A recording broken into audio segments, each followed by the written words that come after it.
Então, antes de termos a leitura, só mencionar que nós hoje iremos iniciar o capítulo 4, que faz aquela divisão, a separação na carta aos Efésios.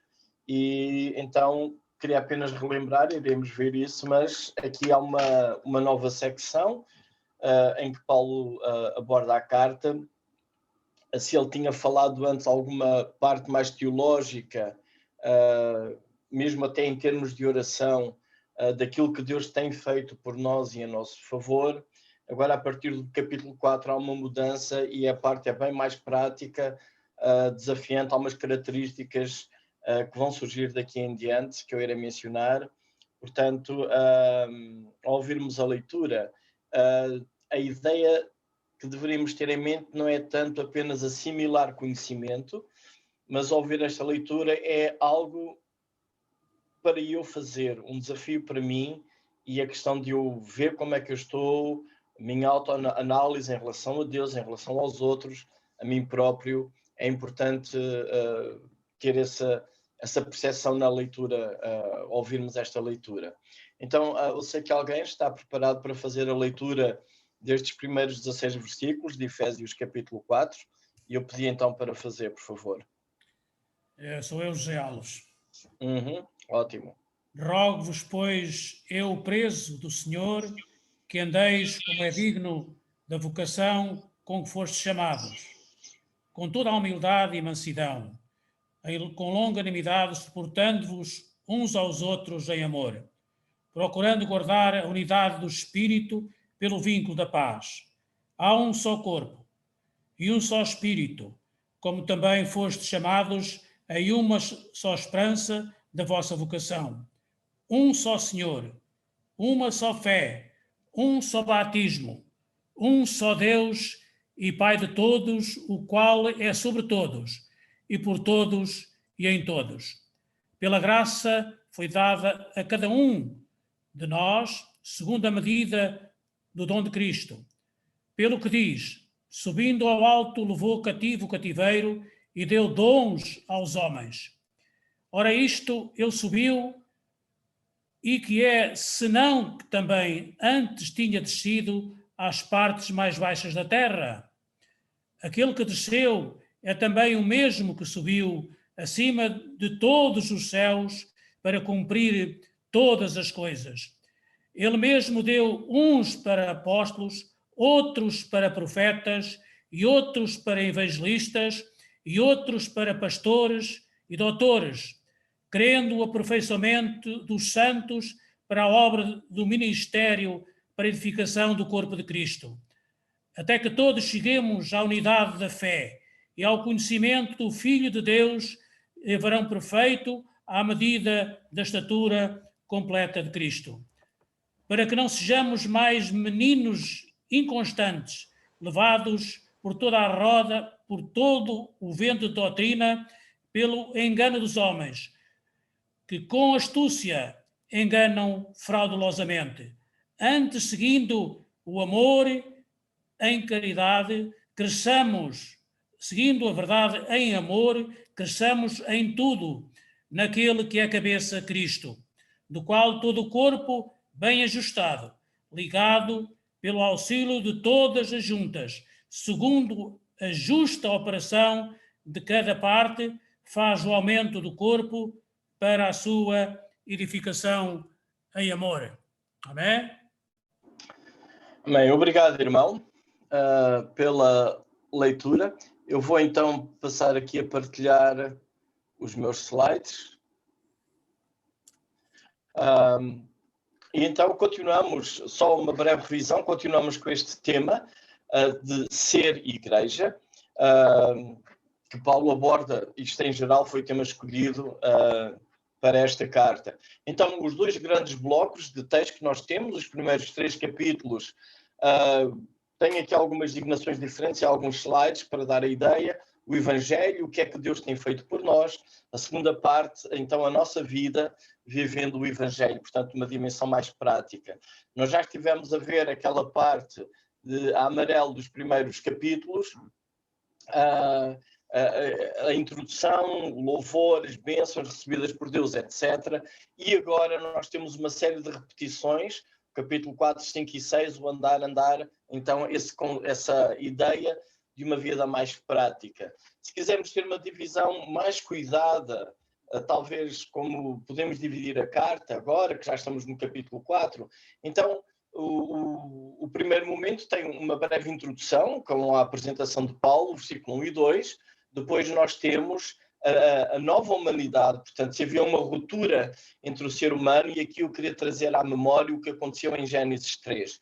Em Gênesis 3, não apenas há uma desobediência de Adão e Eva, mas há uma ruptura entre o homem e Deus, entre o homem e o próprio homem, entre o homem e a natureza com o homem, ou seja, há uma catástrofe cósmica, digamos assim, por causa do pecado, e Paulo, nesta linguagem de Efésios, ele diz que então em Cristo tudo isto irá de novo ser reconciliado. Portanto, tudo aquilo que foi afetado pela queda em Gênesis 3, e que nós hoje estamos a viver as consequências concretas disso, sem falar no pecado só no sentido abstrato, mas as consequências de tudo isso nós hoje estamos a vivê-las de uma forma intensa, infelizmente, mas em Cristo Jesus, como que tudo isso irá cessar, essas divisões, elas estão desfeitas, em especial quando pensamos na Igreja, no povo de Deus. A segunda parte da carta, então, esta nova humanidade, como é que ela vive?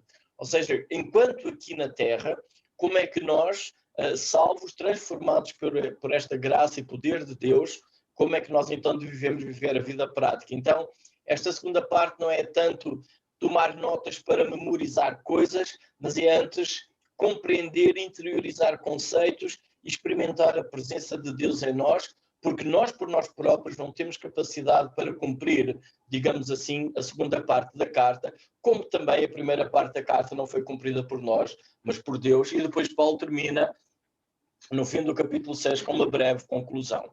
Esta parte, então, da segunda parte da carta, nós hoje iremos ver o ponto 1, andar em unidade, os primeiros 16 versículos do capítulo 4, mas depois, então, temos aquelas repetições que vai focar na santidade, no amor, e destaco também a quantidade de vezes que a palavra amor é repetida nesta carta. Era um bom exercício que eu desafio a vocês a pegarem num post-it, uma folhinha ao lado, e lerem a carta aos Efésios, e cada vez que é mencionado o amor, fazerem uma anotação. Depois voltarem até a todas essas anotações onde a palavra amor é mencionado e tentarem ver o contexto, ou seja, qual é o assunto que Paulo está ali a mencionar nesta carta, onde ele vai buscar essa palavra amor. Qual é o argumento dele? O que é que ele está ali a querer dizer? Então temos andar em luz, um contraste com trevas, andar em sabedoria, e depois também a nossa realidade de uma luta espiritual que às vezes é tão negligenciada por uns e por outros demasiadamente exacerbada. Então, este capítulo, estes primeiros 16 versículos, eu ia considerar aqui 3 momentos principais. Hoje não vou mostrar aquele esboço que eu costumo fazer da análise gramatical e sintática, mas ela basicamente leva a uma estrutura de texto que tem estes 3 grandes blocos. Os primeiros 3 versículos, há um apelo à unidade. Aliás, esta tónica de unidade, notem que ela não surge aqui no capítulo 4. Paulo antes já estava a falar da tal ideia em Cristo, ou seja, somos unidos em Cristo, a parede de separação ela foi desfeita. Portanto, aquela ideia que nós temos de divisão, cada um no seu lado, cada um fazendo a sua coisa. Estou-me a lembrar de um cântico antigo, que eu já não sei bem a letra, mas acho que era mais eu no meu cantinho e tu no teu, alguma coisa assim. Não é propriamente esse tema que Paulo anda a tratar aqui, cada um no seu cantinho, sem andarmos a mexer muito uns com os outros para não verem encrencas. Acho que Paulo aqui quer precisamente desafiar-nos e estimular-nos a fazer outra coisa. Considerarmos que somos um em Cristo, e quando digo que somos um em Cristo, não apenas referindo-se ao conceito da própria igreja local ou num ambiente denominacional, mas sim à grande família de pessoas salvas pelo sangue de Jesus, que em muitos pontos teológicos e se calhar com algumas práticas não são muito homogéneos. E isso para nós é extremamente complicado. Criamos divisões, fações que geram rupturas, geram fraturas, e aquilo que nós passamos para fora, para aqueles, na linguagem que Paulo usa em Efésios, aos que ainda estão longe, quase que é aquela pergunta que Paulo faz num outro lugar: está Cristo dividido?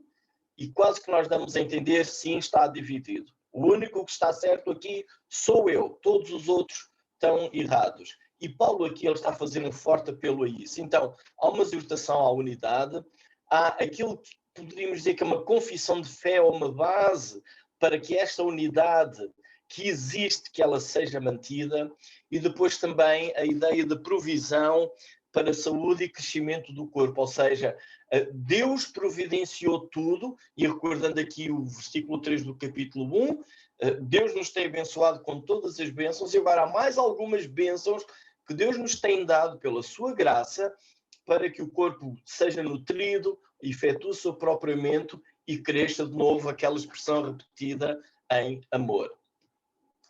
Há uma mudança muito interessante nesta carta de Paulo, que não é apenas nesta, basicamente em todas as cartas seguem uma estrutura muito idêntica, e tem a ideia de conhecermos, sabermos, com duas componentes.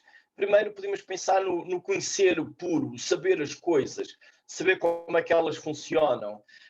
E hoje nós temos aqui um médico entre nós que se calhar depois pode até dar alguma achega ou corrigir nisso. Mas na medicina, por exemplo, passa-se muitos anos a estudar o corpo humano, a estudar doenças, a estudar em vírus, etc, etc. Estuda-se, adquire-se informação, é uma panóplia enorme de informação que tem que ser bem assimilada, articulada uma com a outra. Mas depois tem que haver a componente aplicada, ou seja, aquele que durante anos andou a aprender sobre uma área, na questão da saúde, depois temos as várias especializações, se nunca chegar o momento em que ele pode aplicar tudo aquilo que aprendeu, fica um conhecimento meramente teórico que não vai acabar por ser útil para ninguém, apenas vai saber verdades, realidades do corpo humano, de doenças, de vírus, de etc., de tudo, mas se ela nunca for aplicada. E esta parte aqui ela é extremamente enfatizada na carta de Paulo aos Efésios, através do uso do imperativo.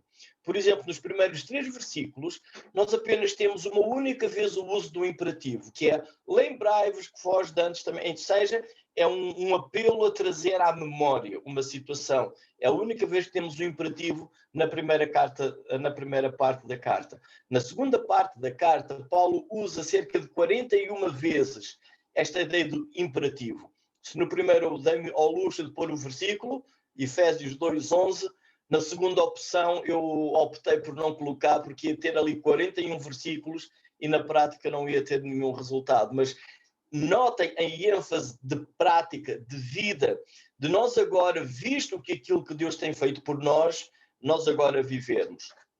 E esta parte da aplicação é uma das partes mais necessárias quando há pregação do Evangelho, quando há ensino, e é também a das partes mais negligenciadas e mais difíceis num sermão. Normalmente as coisas são vagas. Uma aplicação: temos que amar a Deus, claro, ou não devemos pecar, claro que sim, mas a questão é, concretamente, como é que eu posso demonstrar a uma pessoa da minha igreja, ou de uma outra denominação, ou de um outro lugar, ou ao meu vizinho que não conhece o Senhor, como é que eu posso mostrar a alguém que eu amo aquela pessoa? Qual é o gesto que eu vou fazer? Eu vou convidá-lo para vir à minha casa?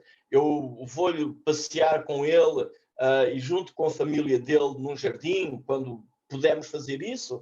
Que ações concretas nós podemos fazer? Ou que comportamentos eu terei que mudar para desenvolver algumas características ou virtudes que Paulo vai desenvolver aqui também no resto desta carta.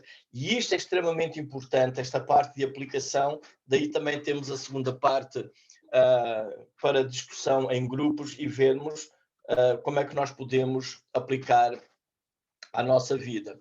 Então, os primeiros versículos são uma exortação à unidade.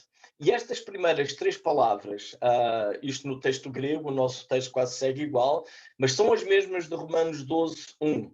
Se lerem Romanos 12:1, as 3 primeiras palavras, aquele rogo-vos ou exorto-vos, seja qual for a palavra, pois eu, é a mesma expressão que Paulo usa em Romanos, é a mesma expressão que ele usa em Efésios. Ou seja, à vista de tudo isto que foi mencionado atrás, ou à vista de tudo isto que Deus tem feito por nós, ou à nossa nova situação em Cristo, de sermos um, de não haver estas inimizades, porque Cristo veio e Ele é a nossa paz e estamos reconciliados agora com Ele, então eu rogo que, e passa então a fazer um apelo para a parte prática. E aquela expressão, usando então aquela expressão, indica um apelo que ele quer fazer. E então tem aquela frase: andeis de modo digno da vocação com que fostes chamados. E o que ele de facto tem aqui em mente, este andar, é um sentido figurado, obviamente, e o que ele tem em vista é unidade. Como é que nós, que temos ideias diversas, que temos diversas abordagens, temos personalidades diferentes, mais à frente ele vai mencionar até na área espiritual, Deus nos agraciou com capacidades espirituais diferentes também. Como é que nós podemos andar, viver, relacionarmos uns com os outros, de modo a cultivarmos estes laços fraternais de amor, de aceitação mútua, de serviço mútuo. Aí entra uma palavra muito importante, uma expressão, aliás, muitas vezes, nós é uma expressão no grego, uma palavra negligenciada, que é uns aos outros, amando uns aos outros, cuidando uns aos outros, servindo uns aos outros, etc. E então esta exortação à unidade. Esta unidade, ela já existe. E Paulo usa aqui 3 substantivos e um verbo que está ligado a um outro substantivo. E eles surgem também em Colossenses capítulo 3, no versículo 12. A primeira característica que Paulo menciona aqui é humildade. E é difícil abordar estas palavras assim rapidamente num pequeno estudo com alguns minutos. Mas basicamente a ideia de humildade é reconhecermos que temos todos o mesmo valor diante de Deus. Eu recordo-me quando era bem mais jovem e assistia na minha igreja, havia uma pessoa que com frequência ia lá pregar. Infelizmente afastou-se do Senhor, e havia uma frase que sempre era repetida, não sei se consigo precisá-la, mas era mais ou menos: meu querido amigo ouvinte, que me dás o prazer de me escutar aqui esta manhã, porque eu sou humilde ou qualquer coisa e pela graça de Deus. Ele fazia assim um grande discurso em que mencionava a sua humildade e eu ainda não percebia muito de nada, mas aquilo não me soava nada a humildade. Talvez uma das coisas que nós podemos fazer para cultivar humildade em nós, e eu não sei se já o disse aqui, é que aquilo que nós somos dignos e que merecemos seria inferno. E pela graça de Deus, como Paulo diz no outro lugar, ele diz: pela graça de Deus eu sou o que sou e a sua graça para comigo não foi vã. Se eu sei algumas coisas, é pela graça de Deus. Se eu estou vivo hoje, é pela graça de Deus. Se algumas pessoas têm sido bênção na minha vida, é pela graça de Deus. E se eu tenho sido bênção na vida de outros, é pela graça de Deus. E quando pensamos acerca de nós, como nos está escrito no outro lugar, mais do que aquilo que convém, nós estamos a andar mal. Humildade não é dizer que eu não valho nada. Isso normalmente é quase que uma defesa para eu me pôr muito abaixo a ver se alguém me levanta. Humildade não é isso. Humildade é reconhecer que eu sou tão digno e sou tão importante ou qualquer coisa, qual for o rótulo que eu puser, como o outro. Mas quando nós desprezamos pessoas, quando nós temos um olhar altivo, achamos que somos mais importantes que os outros, ou que temos uma posição ou um cargo, ou seja o que for, melhor que os outros, entramos na questão de fazer acessão de pessoas e começamos a exercer juízo destrutivo sobre os outros. E isso não faz parte, de facto, do reino de Deus. Então, talvez um bom começo a pensarmos: todos temos igual valor diante de Deus. E olhando nós aqui daqui a pouco, quando vamos olhar para as câmaras, devíamos olhar para cada um de nós independentemente de sexo, de idade, de experiência de vida cristã, de grau académico, seja lá o que for. Temos precisamente o mesmo valor diante de Deus. E aquilo que somos, seja lá o que for que nós somos, é pela sua graça. Mansidão. Tratar os outros de forma gentil. Isto é um desafio. Sobretudo quando os outros não nos tratam de forma gentil.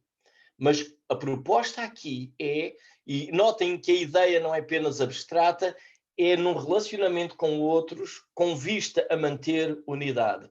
Mansidão. Não sejas duro com as pessoas. Fez mal, errou, é verdade. Está sempre a fazer o mesmo erro, é verdade. Mas seja gentil.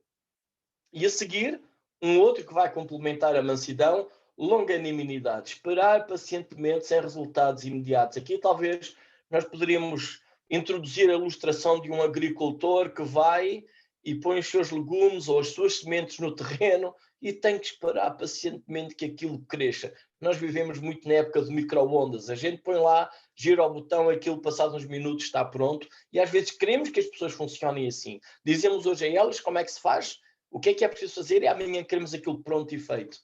Infelizmente somos seres humanos e às vezes não funciona assim. Depois, a ideia de suportando-vos. Esta é uma palavra muito interessante. Eu estive a tentar ver a nossa raiz.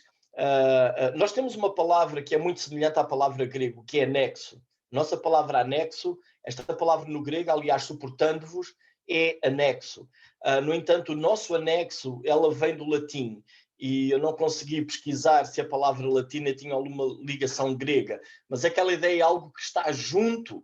E então aqui a ideia é aquele que está junto, não afastar, mas trazer junto. Ou seja, é como que uma complementaridade desta longanimidade.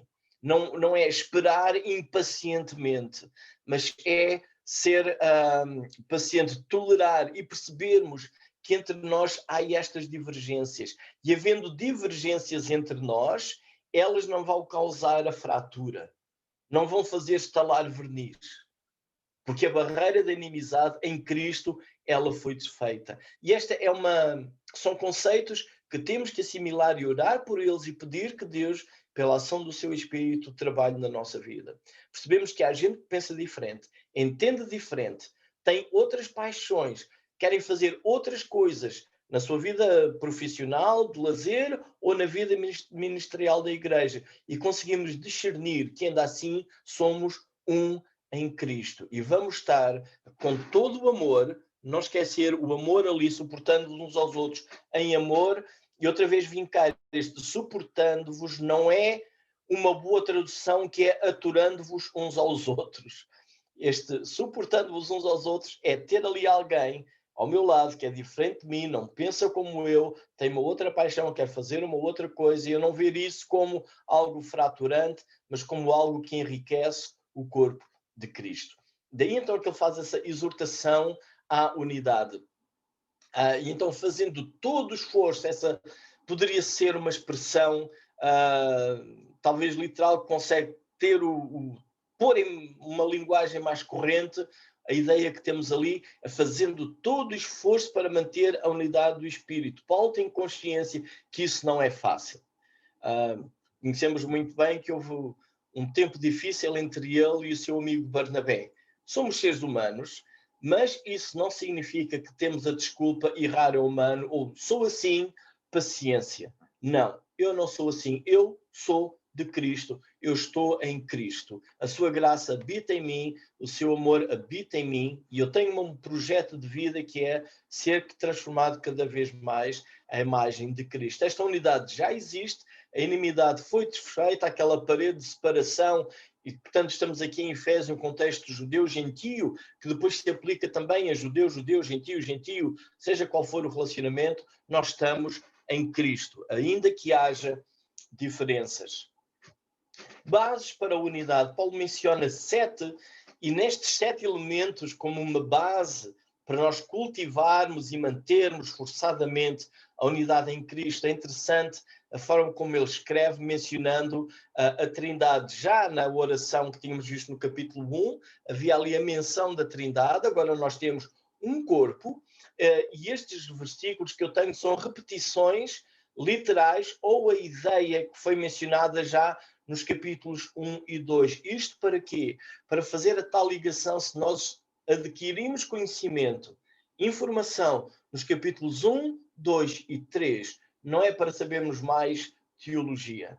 É para nós agora podermos viver. A ideia de sermos um corpo foi mencionada no capítulo 1, no capítulo 2 e no capítulo 3. Agora é a hora de eu viver considerando um corpo e não estando dividido com os meus irmãos. A unidade é do Espírito. Foi mencionado também já no capítulo 2. Uma só esperança. Também já tinha sido mencionado. Um só Senhor. Certamente aqui refere-se a Cristo Jesus, porque o Espírito já tinha sido mencionado antes e Deus Pai vai ser mencionado mais à frente. Uma só fé, um só batismo, um só Deus e Pai. Esta ideia de batismo, ela pode trazer algumas complicações. Por exemplo, alguém pode pensar que esta ideia de batismo é o batismo na água, ou outros podem pensar que este conceito de batismo é aquilo que é usado em alguns meios como o batismo no Espírito Santo. Paulo, que ele tem estado a falar até aqui, e é de nós estarmos em Cristo. E a ideia que ele menciona num outro lugar, Paulo usa a expressão de sermos batizados em Cristo Jesus, ou seja, uma referência à nossa união com Ele. Eu estou em Cristo significa como que eu estou mergulhado nele. Um médico grego, ele ajudou-nos a descrever uma receita para fazer pickles. Portanto, ele fazendo a sua receita, usando a língua grega, então ele tinha lá a receita para os pickles. E ele usou precisamente duas palavras distintas na receita dos pickles que nos ajuda com a ideia do batismo, que era a segunda vez, portanto, primeiro os pickles eram mergulhados em água, mas depois eles eram numa solução com vinagre. Então ele usa a palavra batismo para quê? De maneira que eles adquirissem, os legumes adquirissem então aquele sabor.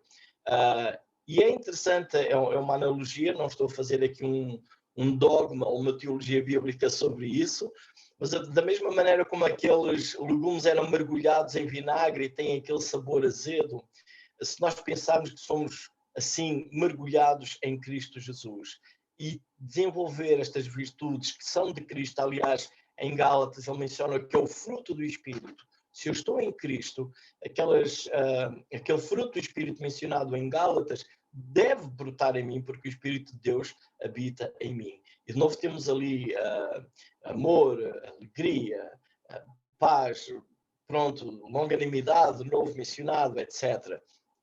Então a ideia de batismo, eu entendo aqui que não é tanto uma referência ao batismo na água ou um fenómeno de batismo do Espírito Santo de acordo com alguma outra teologia, algum outro entender, mas um só batismo naquele sentido em que nós estamos agora em Cristo, fomos mergulhados em Cristo, aquele novo homem unido em Cristo, mergulhados nele, e a base da unidade também sendo apenas um único Deus, o nosso Deus e Pai.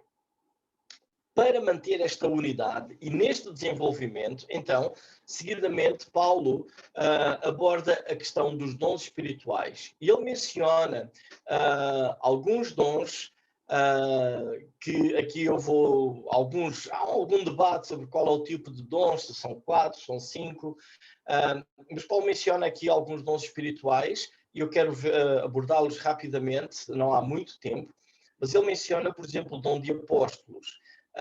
E já mencionando no primeiro estudo, quando ele se identifica como apóstolo, havia 3 formas de entender este conceito de apóstolo na igreja primitiva. Então, uma das formas era perceber aqueles que viram o Senhor Jesus, portanto, aquele critério mencionado por Pedro quando é a eleição de Matias, e Paulo, então, estando também incluído porque ele viu o Senhor Jesus ressuscitado. Então essa é uma forma de considerar aqueles que são apóstolos, aquele que vê Jesus ressuscitado. Portanto, os 12 e, neste caso, incluindo Matias, mais Paulo. Também os que foram enviados em missão pela igreja. Já tinha mencionado a referência de Barnabé, incluindo incluído como apóstolo, isto tendo no contexto de Atos, com a igreja em Antioquia, mas também alguém enviado como representante, ou Epafrodito, alguém que é enviado.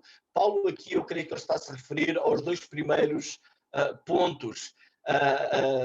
Os 12 que estavam presentes, e Paulo, ele próprio, como alguém que viu o Senhor dando ensino à igreja e até sendo autores de textos que nós hoje consideramos escritura, portanto, uma autoridade apostólica nesse sentido, mas também o dom de apóstolo no sentido que alguém que é enviado vai a algum lugar e nesse sentido que vai abrir, que é pioneiro para abrir abrir novos trabalhos, abrir novas igrejas onde ainda não há igrejas. Seguidamente ele menciona profetas. Aqui também, por vezes, nós temos alguma dificuldade e já agora nós temos algumas dificuldades no entendimento de alguns pontos mais sensíveis nestas áreas por causa de mau usos que são feitos. E eu queria encorajar a nós não termos medo do mau uso que é feito.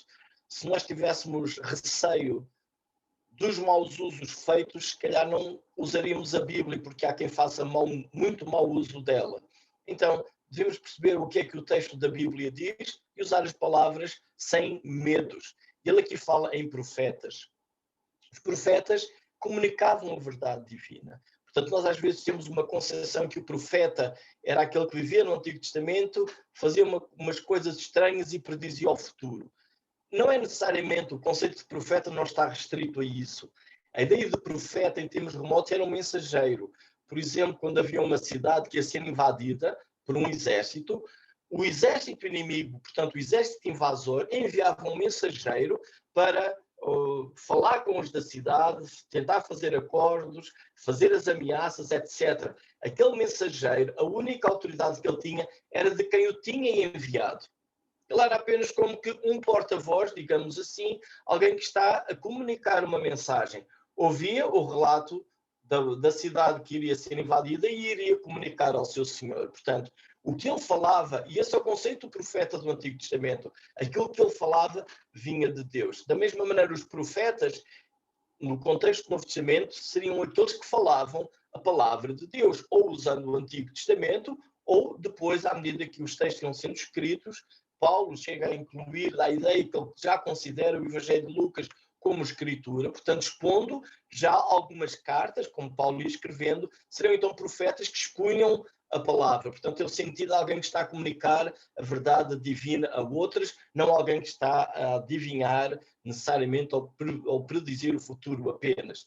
Mas esses que estão a comunicar a verdade do Evangelho a outros como profetas. Evangelista, aquele que comunica efetivamente o Evangelho. Pastor, aquele que cuida, que guia, que exorta, que conforta. Essa palavra transmite o quadro do relacionamento entre o pastor e a ovelha. Sim, Cristo é o sumo pastor das nossas almas, mas também deu alguns como pastores para cuidarem, ter este cuidado uns dos outros. E o mestre, então, aquele que está mais dedicado ao ensino. Uma outra tradução pode usar a palavra doutores. Há quem considere que pastor e mestre, por causa de ter ali uma conjunção e ter apenas uma vez o artigo, seriam uma mesma referência ao mesmo. Não é um caso tão complicado, mas alguém pode ser pastor e não ser um perito na questão do ensino. Ou alguém pode ser um bom mestre, um bom ensinador e não ser tanto para o lado de cuidar e de exortação e cuidado com as pessoas. Eu optei por distinguir estes dois dons espirituais. Portanto, Paulo ali não lista todos os dons, há listas bem maiores em outros lugares, mas é interessante, queria focar alguns propósitos, como é que Paulo desenvolve este raciocínio acerca destes dons. Primeiro, esta ideia, não podemos esquecer que a ideia é mantendo a unidade. Okay? O foco aqui não é desenvolver habilidades ou fazer algum tipo de concurso de chuveiro de estrelas. O que estamos a tratar é a unidade no corpo de Cristo. E notem que aqui Paulo já está a falar de diversidade. No entanto, o propósito dos dons espirituais não é para a autopromoção, não é para alguém ocupar um cargo superior na igreja. Não estamos aqui a falar de cargos de igreja, estamos a falar de dons espirituais. Não estamos a falar de cargo de apóstolo, de cargo de evangelista ou de cargo de pastor. Estamos a falar de graça divina que se expressa em pessoas nestas diferentes áreas com o propósito de edificar o corpo de Cristo. Esse é o propósito. Esse é o alvo, é aquilo para o qual se trabalha, que se quer. Então, uma dessas características é preparar ou equipar, aperfeiçoar o povo de Deus. Eu vou rapidamente ali para o texto, para ler. Ele diz, então, no versículo 11, ele mesmo concedeu uns para, e menciona os dons, no versículo 12, com vistas ao, ou seja, aqueles dons que o Senhor concede, aquelas graças, aquela graça divina que Deus concede, é para a edificação, diz, aperfeiçoamento dos santos, para o desempenho do seu serviço, para a edificação do corpo de Cristo. Ou seja, notem que quem vai beneficiar disto são os santos e quem vai ter o serviço são os santos. É toda a comunidade, toda a igreja. Ela está envolvida e ativa. O ministério é para todos. No Novo Testamento não há o ministério ou o dom de assistir a reuniões.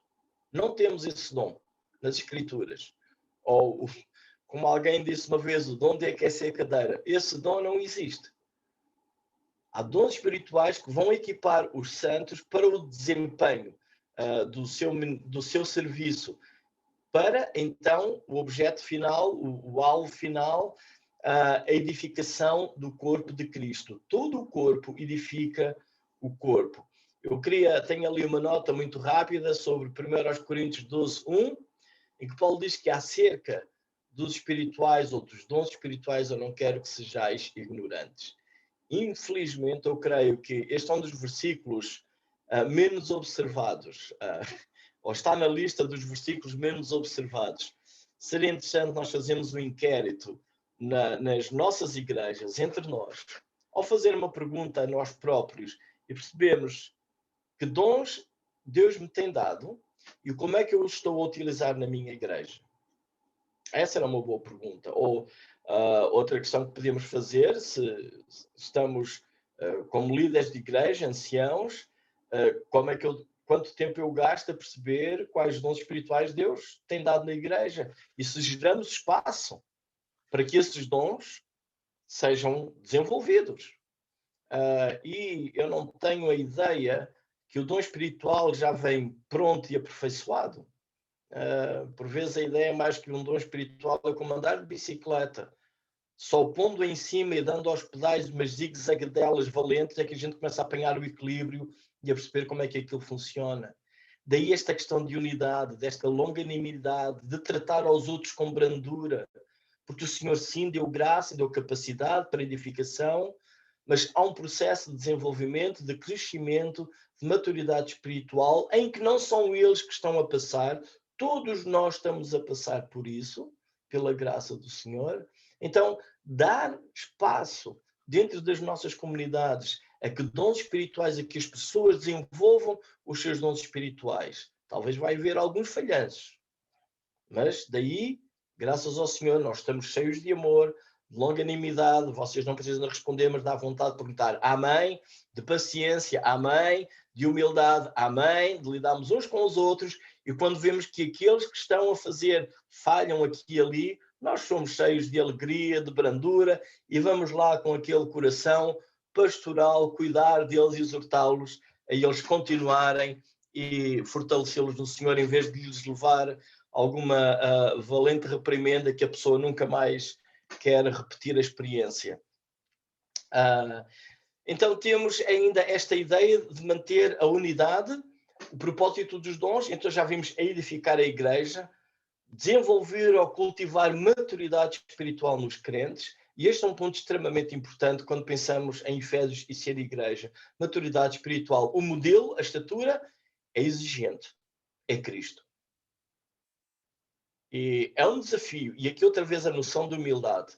Algum de nós ou eu posso afirmar categoricamente que a minha maturidade é igual a Cristo. Eu sou uma pessoa com uma maturidade espiritual tão boa como Cristo tem. E se eu digo que não estou aí, eu não tenho autoridade para desprezar aquele que eu acho que também não tem uma grande maturidade espiritual, porque eu próprio não tenho. Eu prefiro pensar que quem tem uma boa maturidade espiritual é o meu Senhor Jesus Cristo. Ele é o meu modelo. Eu ainda não cheguei lá. E como eu ainda não cheguei lá, outros irmãos meus ainda não chegaram lá também. Estamos todos no mesmo processo. E a ideia que temos aqui não é rejeitar os que eu acho que estão piores que eu. A ideia que temos aqui é considerar que somos todos iguais. Que estamos todos no mesmo processo de crescimento, de maturidade, de desenvolvimento. E esta presença do Espírito de Deus em nós capacita-nos a sabermos lidar uns com os outros, sermos um no Senhor. Então, proteger de instabilidade. E hoje nós cada vez vemos mais dias de instabilidade. A internet traz muita informação, mas traz também muita instabilidade. Daí que estes dons também são importantes para nós podermos cuidarmos uns dos outros, transmitir segurança. Não é meter medo e dizer mal dos outros. Por vezes, e isto foi, acho que já até abordado num dos grupos a semana passada. Eu acho que eu partilhei isso num dos grupos, mas eu fui criado num ambiente onde eu era o único crente na minha escola. Eu tinha um outro colega meu que era crente, mas ele era de outra denominação, portanto eu não podia conviver com ele, porque... então, é interessante que era confuso, tinha mais permissão para conviver com os meus colegas descrentes, com maus hábitos e maus vícios, do que com o meu colega crente, porque tinha uma doutrina que não era encaixada na minha igreja. Um outro fenómeno que aconteceu aqui em Guimarães quando os meus filhos eram pequenos, e isso deixa-me triste, e mostra quão divididos nós estamos, os meus filhos estavam a estar numa academia de música aqui em Guimarães. Então percebemos que havia mais 2 estudantes ali, de outros instrumentos, que também eram crentes. E depois vinha mais 1 ou 2 de outras cidades que também eram crentes. E um dia fomos a um concerto, porque a academia foi dar o concerto, eu vi lá os meus filhos, os filhos dos outros crentes das outras denominações, das outras cidades perto, e estavam juntos a tocar uma bela peça clássica. Eu fiquei alegre naquela altura e eu chorei. Eu chorei por causa disto, é que um professor descrente conseguiu pôr aqueles jovens juntos a tocar. E nós, crentes, por causa das divisões denominacionais, não conseguimos pôr os nossos jovens a servir a Deus juntos. Causamos divisões. Isso é triste. E a ideia que temos aqui que Paulo quer é dar estabilidade. Instabilidade não se dá a incutir medo. É dando ensino, boas bases. Explicar. Há necessidade de estudar? Sim, há. Nós temos uma juventude que anda em universidades, cursos superiores. Pessoas que estão a ocupar altos quadros. E a mente deles está habituada a raciocinar e nós temos que dar explicações. Não é que isso vai convencê-los. Obviamente há o papel do Espírito Santo, mas o papel do Espírito não deve substituir o meu esforço de estudo árduo na palavra. E essa é uma das falhas, uma das lacunas tremendas que nós temos entre nós, de cuidarmos uns dos outros, dando esta instrução sólida, base séria do que são as Escrituras. E também para este auxílio para fazer crescer em amor. E este é o tema com que eu vou terminar aqui. Aliás, é a forma também, a leitura que nós ouvimos do nosso irmão José Alves, esta ideia de que o corpo efetua o seu próprio aumento e podemos quase que ouvir lá atrás a ideia de uns aos outros para a edificação de si mesmo em amor. Nada disto pode acontecer na vida de igreja se nós tiver o amor ali a funcionar como óleo no motor de engrenagens, alguma coisa assim.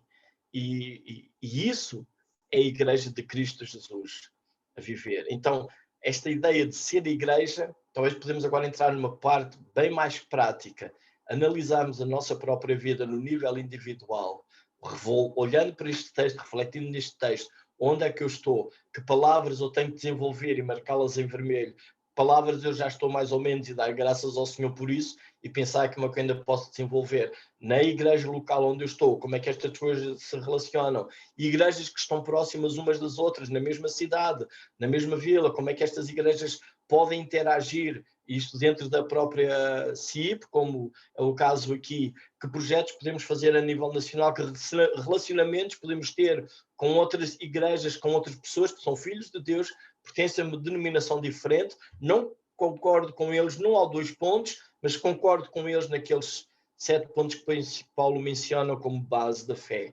Então, há muito trabalho para fazer e para vivermos. Obrigado, que o Senhor vos abençoe. Obrigado, Paulo. Vamos então passar à parte prática, aproveitando realmente o tempo que o Senhor nos dá e neste capítulo, que ainda não chegamos na totalidade, portanto foi dividido aqui em 2 partes, mas mesmo nesta primeira parte que o Paulo falou, nós falamos aqui de 3 assuntos, portanto fala-nos aqui da unidade, fala-nos nos dons, mas também há aqui um outro aspecto que é a diversidade. E nesse sentido eu gostaria só apenas de dar umas pequenas ilustrações em que muitos de nós se calhar já ouvimos falar do chamado do homem dos 7 instrumentos. É o homem que pega num instrumento e que realmente faz tudo, e muitos de nós, às vezes como responsáveis de igrejas, somos nós que temos que fazer tudo. Há sempre aquele desportista ou do futebol que quer ser o guarda-redes, quer ser o defesa, vai ao meio campo, leva a bola e a bola é dele e não deixa brincar com ninguém. Nós temos sempre esta situação em que mesmo nas nossas igrejas, apesar de existir uma pluralidade de pessoas, às vezes só um ou outro é que fazem algo realmente na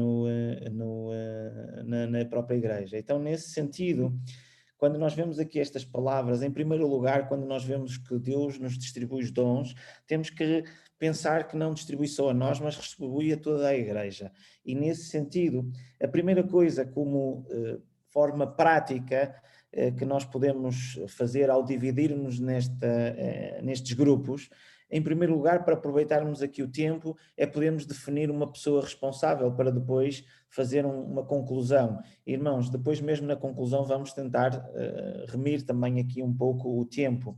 E nesse sentido, a primeira situação que nós temos aqui é o facto de nós sabermos quais são os nossos dons.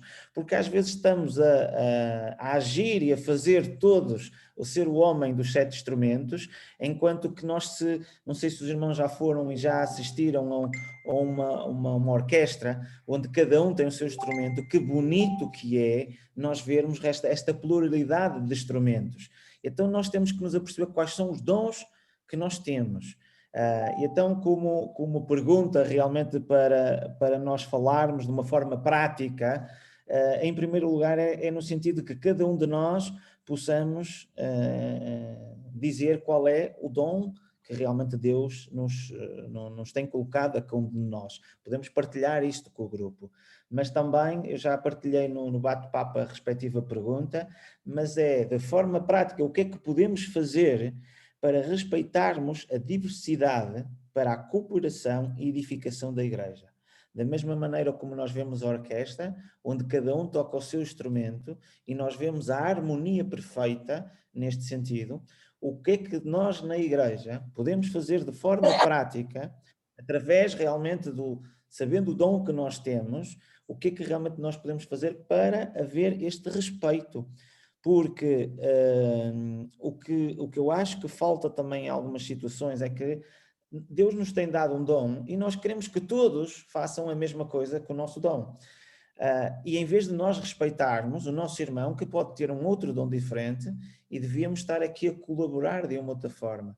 Que formas práticas nós podemos fazer nas nossas igrejas para que desta forma possamos formar esta orquestra e, conforme o nosso irmão Paulo falou, para que exista esta cooperação e esta edificação e este crescimento. Portanto, vamos então dividir-nos em grupos, vai ser automaticamente, vamos estar 20 minutos e depois voltamos outra vez. Portanto, estabeleçam logo em primeiro lugar quem é que vai depois representar no final e dar um pequeno resumo daquilo que foi falado. Portanto, no final vão dizer os dons que foram manifestados nesse tal grupo, quais foram os dons, e que ações práticas realmente foram levantadas para que nós possamos trabalhar nesta diversidade de dons que temos entre nós na igreja. Uma das sugestões que eu posso fazer também é nos minigrupos, talvez escolham talvez a pessoa mais jovem ou a pessoa mais idosa, definem um parâmetro para ser rapidamente para debaterem então estes assuntos. Portanto, queridos irmãos, vamos então dividir em grupos. Ruth, é contigo? Aqui no grupo principal e vamos lá compartilhar as conclusões a que chegaram, se é que conseguiram chegar a alguma conclusão, está bem? Mas pelo menos algumas ideias com certeza que existe para compartilhar daquilo que falaram nos mini-grupos. Vamos fazer por ordem, grupo 1, grupo 2, 3, por aí fora, está bem? Sabem quem é o líder, não vou intervir, portanto vocês vão falando seguidos uns aos outros. Vamos começar com o grupo 1, onde estava Ana Paula, André Vieira, António Dias, Paulo Costa. Opa, eu não estava. Vocês esquecem-se que eu tenho dois. Eu tenho o computador e o telemóvel. Portanto, fiquei... Então pronto, tudo bem. Tive que optar pelo por o que tenho só. Pronto, ok. Então, a Paula não está no grupo 1, está no outro grupo qualquer. Pronto. Mas vamos tentar ser breves, está bem? Resumir aquilo que... as ideias principais. Está bom? Vamos lá, então. Grupo 1. Quem é o porta-voz? Ok, sou eu, André Vieira. Nós do grupo 1 estávamos vários elementos, alguns eram praticamente da mesma congregação ou de congregações muito próximas e basicamente falámos acerca essencialmente de como é que os dons são geridos na igreja e como é que há lugar para eles.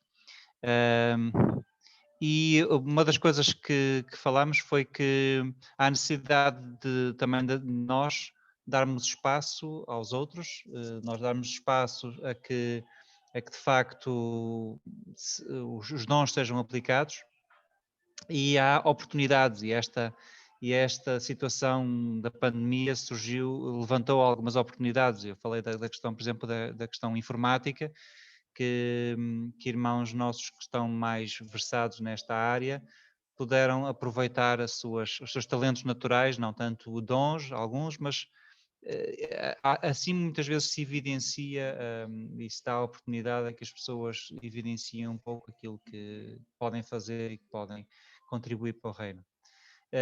Mas também se falou de outra questão, que é a dificuldade que alguns têm em reconhecer o seu dom, não é?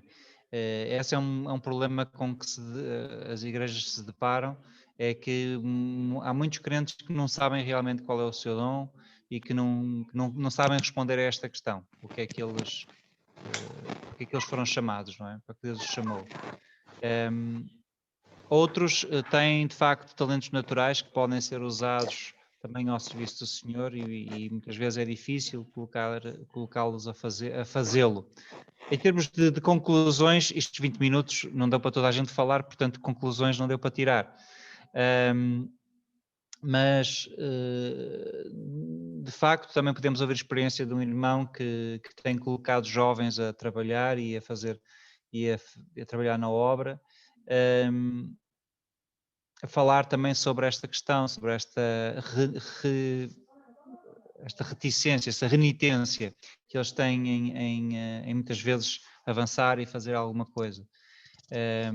E basicamente foram estes os pontos que abordamos, de facto, a dificuldade que há, se calhar, isto agora digo eu, não foi dito no grupo, mas digo eu, que se calhar a instrução e o ensino que temos em relação aos dons na igreja ou é insuficiente, ou é mal compreendido, ou não chega suficientemente fundo para que os crentes compreendam que de facto cada um tem o seu dom e que o deve colocar ao serviço.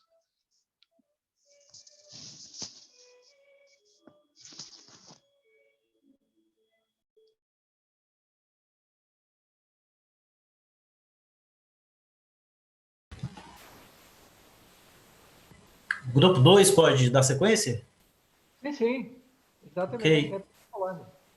Bom, eu fui escolhido, fui eleito para poder fazer a transmissão do que nós debatemos no grupo, mas eu preciso me apresentar, a primeira vez que eu estou participando com vocês aqui na reunião, me chamo Daniel, e eu estou falando aqui do Brasil nessa hora, estou satisfeito por poder compartilhar com vocês algumas coisas a respeito da palavra de Deus. Bom, o nosso tempo foi curto também, viu, André? Aqui também passou muito rápido, nós não tivemos tempo, basicamente, para poder esmiuçar essa pergunta, que, na verdade, eram, acho que 2 ou 3 perguntas em uma só, né? Mas a gente conseguiu, sim, falar alguma coisa. Nós tivemos uma dificuldade muito grande, pelo menos eu senti, eu percebi, assim, para poder identificar os dons. Não sei se isso é comum entre todos, mas nós tivemos uma dificuldade grande para poder identificar os dons de cada um. Particularmente falando, eu acredito que isso seja, de certa forma, até natural, porque, aparentemente, quando nós dizemos ou declaramos qual é o nosso dom, nós podemos estar trazendo sobre nós, ou temos uma sensação de que estamos trazendo sobre nós uma responsabilidade muito grande. Porque a partir do momento que eu declaro que eu tenho tal dom ou outro dom, a sensação que eu tenho é que, a partir dali, então, todos os irmãos vão prestar mais atenção em mim com um enfoque especial naquela atividade correlacionada àquele dom. Essa é a minha suspeita, porque talvez tenhamos algumas dificuldades em assumir, muito embora saibamos quais são os nossos dons, às vezes temos dificuldade para assumir publicamente. Mas, mais voltado para as outras perguntas, a gente chegou a algumas conclusões que, especialmente o que fazer de forma prática, né, para identificar os nossos dons e utilizá-los ao serviço da igreja, nós falamos sobre sairmos um pouco da situação de conforto. Nós temos muito conforto, caímos numa situação de muito conforto quando nós apenas contemplamos as demais pessoas na igreja exercendo seus dons. Então, se há aquele que canta, se há aquele que prega, aparentemente nós nos colocamos numa situação de conforto apenas em observar. E precisamos, às vezes, sair um pouco desse conforto e começar a encarar as coisas, especialmente nas atividades que tem da igreja. E essa é a segunda conclusão. A gente entendeu que a gente precisa praticar algumas atividades para poder chegarmos ao conhecimento do nosso dom, pelo menos tentar descobrir. Então, assim, foi falado, por exemplo, no nosso grupo, de pessoas que têm o dom de visitar, de confortar pessoas que estão necessitadas. Então, se eu não tenho esse dom, e se eu quero descobrir qual é o meu dom, a prática dessa atividade, da visita, talvez seja uma das formas de eu acabar descobrindo. Porque na hora que eu experimentar, eu vou saber se eu tenho essa apetência ou não. E também a observação dos demais irmãos. Quando nós observamos os demais da igreja, a gente começa a identificar neles, e talvez até em nós também, alguns certos dons, algumas certas, entre aspas, facilidades que nós temos para executar algumas coisas. Mas, concluindo, chegamos também à ideia de que nós precisamos aperfeiçoar. Nós tivemos uma participação onde alguém disse que está procurando um dom, e executou uma certa atividade, mas que não foi tal como esperava, tal como queria. E nós conversamos bastante e chegamos à conclusão que precisamos insistir mais também em algumas situações, porque talvez não é porque não deu na primeira vez, não significa que nós não tenhamos o dom para aquela atividade, né? Para abençoar os demais que compõem a igreja. Então, basicamente, no tempo que tivemos, foi isso que nós concluímos. Obrigado, irmão. Grupo 3, vamos lá, porta-voz. Olá, boa noite. Então, no nosso grupo, nós... Não sei se me estão a ouvir. Estão a ouvir? Sim, estamos a ouvir. É que a internet está um bocado instável. No nosso grupo, nós falámos de várias coisas e começámos por dizer que quando aceitamos o Senhor, Ele dá-nos dons, para além dos talentos naturais. Quase não te ouvimos. Deixa-me por aqui. Então, no nosso... Ouvem melhor? Sim, sim. Ok. No nosso grupo nós começámos por falar que quando aceitamos o Senhor Ele dá-nos dons, para além dos talentos naturais que já temos, e por isso acreditamos que cada pessoa pelo menos tem um dom dado por Deus. Por vezes não é fácil descobrirmos qual é. É mais fácil os outros verem isso em nós, como o irmão estava a falar, do que nós dizermos qual é o nosso dom, darmos-nos conta de que o temos, porque também se torna algo inato, porque se Deus põe isso em nós, é uma coisa que nos sai de forma natural também. Falámos em vários dons, como pastorado, ministrar a palavra, ministrar crianças também, o dom da sabedoria, buscar soluções para problemas, evangelismo. Também falámos de que devemos encorajar-nos uns aos outros, de forma a não nos desanimarmos, porque o irmão Calinha até deu o exemplo de que muitas vezes as pessoas dizem que ele tem o dom do evangelismo, mas ele próprio põe em questão que será que tem mesmo, e por vezes isso também é o inimigo a querer fazer com que nós não acreditemos que Deus nos dá essa capacidade, mas temos que encorajar-nos aos outros e acreditarmos que Ele está connosco. Também falámos já na parte da segunda pergunta que se trabalharmos em equipa é tudo mais fácil, não é? Devemos evangelizar para doutrinar na igreja e não evangelizar para sair da igreja. Trazermos a diversidade de dons para dentro da igreja.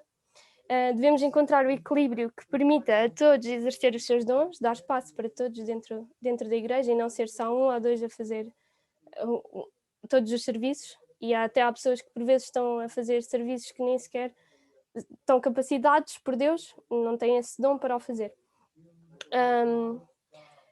Também falámos na questão de que há algumas igrejas que limitam algumas mulheres por religiosidade ou tradição tradição cultural de que a mulher não pode falar ou pedir um hino ou o que seja. E por fim, fizemos uma espécie de uma pergunta que é: se há uma igreja que tem vários membros que sabem tocar, por exemplo, por que não ajudar outra que não tem ninguém para esse serviço? Ou se há várias comunidades pequeninas, por que não se juntarem todas de forma a ter uma maior diversidade de dons e talentos ao serviço do reino? Pronto, isto foi o que eu apontei do nosso grupo. Obrigado, Noemi. Grupo 4.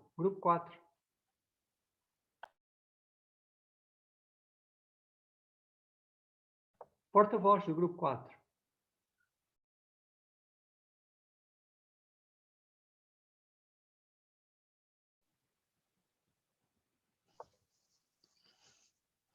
Quem estava no grupo? O Paulo Oliveira, Pedro... Então sou eu. Não decorei qual era o número do grupo. Boa noite. Eu acho que temos que aprender a administrar melhor o tempo, que as conclusões que nós tiramos são muito mais vagas do que aquelas que já ouvimos. 20 minutos foi francamente pouco, mas de uma forma um pouco resumida, o que é que nós abordamos no mini-grupo, do pouco que podemos falar, porque ao dobro do tempo seria útil. Que, em primeiro lugar, se calhar hoje em dia, o número de dons que se manifestam ou que são aceitos facilmente pelas igrejas resumem-se a 2 ou 3. Isto, ensinar, pastor e exortação, e não se desvia muito daqui. E quando alguém começa a evidenciar, no fundo, às vezes alguma capacidade, hoje em dia parece que ou a primeira coisa é tens que ir falar, tens que começar a pregar, portanto nem se tenta explorar qual é que é o dom espiritual que está a ser evidenciado no fundo nas pessoas. Foi uma das questões que nós falamos. Outra das questões que nós falamos também foi que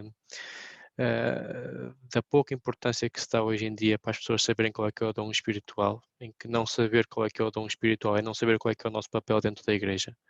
E se o Espírito Santo dá os dons para que a igreja possa atuar na sua pluridisciplinaridade, portanto, nos vários campos das funções da igreja, não sabemos qual é que é o nosso dom espiritual e que valemos trabalhar sem sabermos o que é que vamos fazer. E dizer estou disponível para fazer tudo é francamente vago, porque se nós temos no fundo dons espirituais, nós vamos ter especialidades nos quais nós vamos ser realmente bons, porque Deus nos vai capacitar para tal. E em consequência disso, chegamos a abordar um bocadinho, às vezes parece que a vergonha que as pessoas têm ou não procurarem hoje em dia saber qual é que é o seu dom espiritual, e eu referi que não há vergonha nisso, de dizermos qual é que é o nosso dom, porque se o Espírito Santo assim nos demonstra, pelas ações conseguimos realmente comprovar que isso é verdade, a Igreja está engrandecida, portanto nós devemos saber qual é que é o nosso dom espiritual e também devemos pô-lo em prática, não ficando a dizer que estou disponível para o que der e vier, mas eu sei qual é que é o meu, mas para o que precisarem eu estou aqui disponível. Isso no fundo é não optimizar aquilo que o Espírito Santo nos dá para que a Igreja possa operar na sua plenitude. E fomos interrompidos quando iríamos chegar à parte das conclusões, portanto, infelizmente ficamos um pouco por aqui. Grupo 5. Boa noite a todos, sou o porta-voz. No nosso grupo, nós, portanto, numa fase inicial também divagámos um pouco sobre o assunto, falámos de coisas importantes, sem dúvida, mas se calhar não fomos tão práticos como seria esperado nesta questão. Mas é importante referir que nós falamos dissemos que de facto concluímos que Cristo distribui os dons pelos membros da Igreja e que a Igreja está realmente dotada de todos os dons necessários, mas há aqui uma falha que deve haver um ensino à Igreja sobre a diversidade dos dons. Existe aqui uma dificuldade de muita gente em descobrir exatamente qual é o seu dom e se calhar essa dificuldade vem porque também há uma falta de ensino dessa diversidade de dons. E nós podemos até ajudar os nossos irmãos a descobrir quais são os seus dons. Todos nós temos algum dom, como já aqui falámos. Podemos, claro, orar por essa pessoa e também incutir essa pessoa em determinados serviços. Não obrigar, mas se calhar estimular a que a pessoa possa começar algum trabalho. É de facto, devemos dar espaço para que as pessoas possam exercitar o seu dom, se calhar não fazer apenas uma vez e falhar não é a melhor forma, e desistir logo não é a melhor forma, devemos dar espaço para que a pessoa possa continuar a exercitar e ir aperfeiçoando esse dom. E também aquilo que o João Poça estava a falar antes, também foi falado no nosso grupo, que damos demasiada importância ali a 2 ou 3 dons e essencialmente ao dom de pregar. Uma pessoa parece que chega a uma certa idade e tem que ir logo pregar, quando existem outros dons e esses dons também servem e são importantes, igualmente importantes também para a obra do Senhor. E outra coisa que também foi falada, muito importante no grupo, é que nem sempre os dons servem para ser aplicados no culto de domingo. Existem muitos outros dons que podem ser aplicados noutras áreas, muitas outras áreas, e que se calhar não foram falados hoje, mas devem também ser estimulados e nós devemos procurá-los tudo para contribuir para a obra do Senhor. Basicamente foi isso. Ok, obrigado, Pedro Veiga. E a hora vai passando. Claro que nós gostaríamos de dar mais espaço nos minigrupos, mas não sei se têm consciência, se dessemos mais espaço nos minigrupos, iríamos terminar um bom bocado mais tarde do que temos terminado. Mas sim, percebemos também que por vezes, ou na maioria das vezes, o espaço não é suficiente. O Paulo Oliveira, entretanto, no bate-papo, foi pondo aí algumas coisas importantes que os irmãos depois podem visualizar e tomar notas sobre dons e que é importante ter como notas, está bem? Também, só dizer-vos e dar-vos aqui uma dica, e eu vou tentar ser muito curto, que é uma coisa importante para nós tentarmos perceber qual é o nosso dom, é estarmos atentos àquilo que os nossos irmãos nos dizem, que gostaram de ver ou que nos estão a ver fazer bem, mas também nós próprios nos sentirmos bem ao fazer, nos sentirmos alegres, o fazermos com facilidade. E tudo isso nos pode ajudar a perceber também qual é que é o nosso dom. Mas o que é importante nós hoje também tirarmos, além de respeitarmos a diversidade dos dons, percebemos que não há dons mais importantes do que outros, todos são importantes para o crescimento do corpo do Senhor, para a edificação da Igreja, mas é também nós realmente sabermos qual é o nosso dom. Cada um de nós aqui, neste estudo, sabe qual é o seu dom, ou os seus dons, porque até podes ter mais do que um. Pelo menos um tens, a palavra de Deus te garante. Se és filho de Deus, então pelo menos um tens. Mas até podes ter mais que um, graças a Deus, e és abençoado por isso. Mas sabes qual é o teu dom? Depois, tens exercitado esse dom, também é importante, porque não é só saberes o teu dom. É preciso depois também exercitares esse dom. E tens essa responsabilidade. E muitos que estão aqui são líderes de igrejas locais.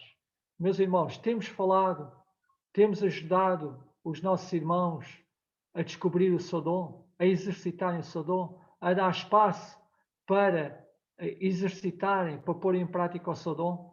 Enfim, são algumas questões que deixávamos de deixar no ar e desafiar-nos a pormos em prática. Jesus, em outro contexto, mas que não fica mal aqui no fim deste estudo, dizia em João 13:17: se sabeis estas coisas, bem-aventurados sois se as praticardes. Então, vamos praticar o nosso dom, vamos exercitar o nosso dom. Se não estamos certos qual é, vamos pedir ajuda a um irmão, à liderança, a um irmão com quem estejamos à vontade. Deixem-me só dar-vos mais uma dica e deixem-me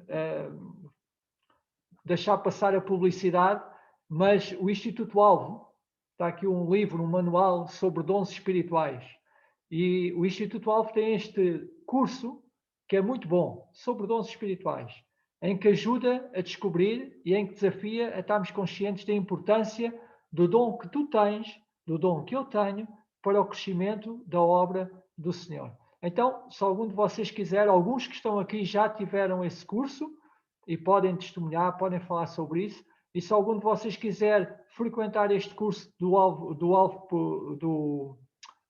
Instituto Alvo, podem falar comigo mesmo ou com o Jorge Adrião, que é neste momento o presidente do Instituto Alvo Portugal, e teremos todo o gosto em poder arranjar uma turma em Zoom para podermos falar várias horas sobre dons espirituais. Não é 20 minutos, nem meia hora, nem uma hora. Podemos falar várias horas sobre dons espirituais. Está bem? Ok? Desculpa lá a publicidade de Paulo Oliveira e Pedro Costa. Está bem? Já agora deixem-me só fazer um outro anúncio para quem não sabe. O presidente atualmente da CIP Nacional é o nosso irmão Pedro Costa. Por isso, Pedro, seu presidente, peço desculpa da publicidade, está bem? Espero não ser expulso. Bom, vamos terminar, como costumamos, orando ao Senhor, está bem? Que é para dar espaço a algum irmão ou alguma irmã que queira sair, poder sair à vontade. Mas também aqueles que quiserem ficar e pôr alguma questão concretamente ao Paulo Oliveira sobre o estudo que ouvimos, também estão à vontade de ficar e de podermos conversar mais um pouco. Mas se alguém quiser fazer algum anúncio importante e de uma forma simples, também pode fazer antes de orarmos. Alguém quer com uma palavra de oração? Pode ser? Não te esqueças de ligar o micro, Ruth. Ia-me esquecer. Vamos então. Pai Santo, obrigada por podermos estar aqui, obrigada também pelos momentos que aqui passamos, Pai. Ajuda-nos também a perceber mais da Tua Palavra e a perceber também como podemos utilizar os dons que Tu nos dás e estimular-nos e ajudar-nos também uns aos outros. Obrigada por cada irmão que está aqui. Também, Pai, te pedimos por aqueles que estão doentes, que Tu possas ser com cada um deles e também com as famílias que estão enlutadas, que Tu possas consolar os seus corações. No nome de Jesus. Amém. Agora fiquei preocupado, Ruth. Tu carregaste no botão para gravares o estudo? Sim, gravou o estudo. Está tudo gravado. Vou pôr pausa agora.